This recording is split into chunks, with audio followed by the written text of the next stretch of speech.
Hello everyone, how are you all? Today I will show you how you can enable speed meter on your taskbar right here. Just go to GitHub and you will find traffic monitor. Then you have to download it and then you have to install the file.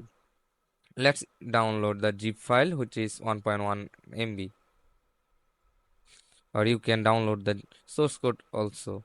But I need the Windows version. So I have downloaded it, Traffic Monitor, which is 1.1 MB. Then go to the file, open it, and then go to Traffic Monitor, run.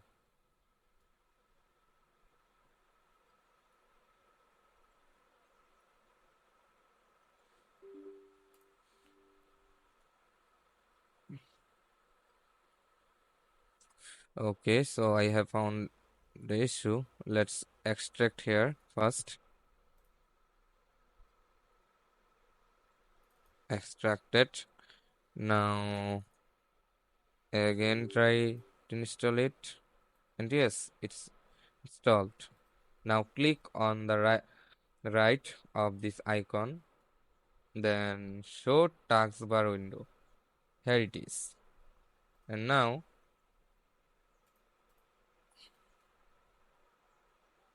switch off the show main window. Now you will see here only and not in the main source. Okay, so that's it. You can easily do it. I will provide the link in the video description or comment box. Thank you.